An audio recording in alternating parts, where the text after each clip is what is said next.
I believe in God, the Father Almighty, creator of heaven and earth. Amen. Amen.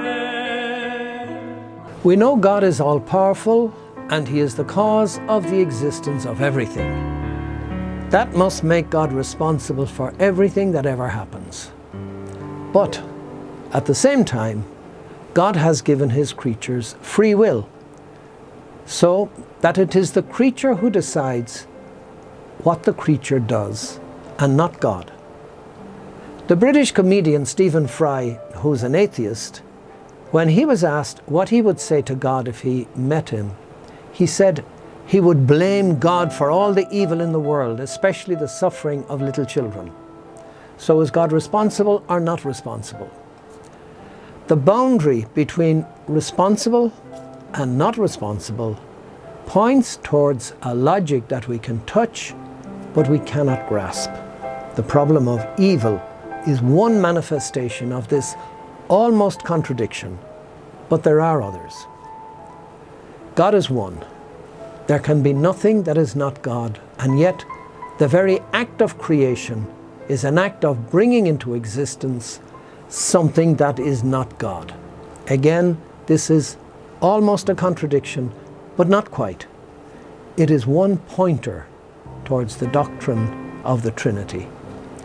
The true answer is this: God's logic is what we might call fingertip logic. We cannot grasp it, but we can at least touch it. Let me take a mathematical example. Since mathematics is a science, and whether you love it or hate it, it's a science with authority. We all know numbers. We count with them. I have 2 hands, 2 feet, 10 fingers, and 1 pen in my pocket. We count and add and multiply. These numbers are entirely within our grasp. They are natural numbers. A simple question. If I have 8 sheep and I give you 3 of them, how many sheep do I have left? Of course, 3. Another simple question. If I have 3 sheep and I give you 8 of them, how many sheep do I have left? The answer this time is that there is no answer. The question is an impossible one. And yet, children are taught this in school.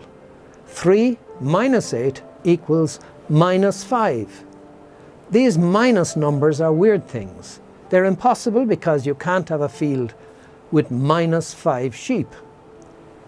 At the same time as being impossible, they are possible, because when we do sums with them, these sums work. The boundary between possible and impossible has taken us beyond the natural numbers to numbers beyond. We can't grasp these numbers beyond. We can't use them to count sheep, but we can touch them. Touching them, we can deal with them logically. This kind of logic is more like touching with your fingertips than grasping with your hand. God is one. There can be nothing that is not God, and yet the very act of creation is an act of bringing into existence something that is not God. Again, this is almost a contradiction, but not quite. And again, reflecting deeply on it brings a glimmer of light. With experience, the patterns of God's logic become easier to recognize. There are patterns in it.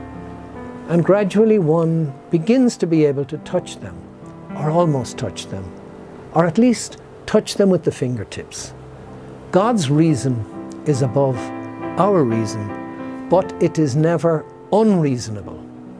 So, how could God come down from heaven? That's the subject of our next talk.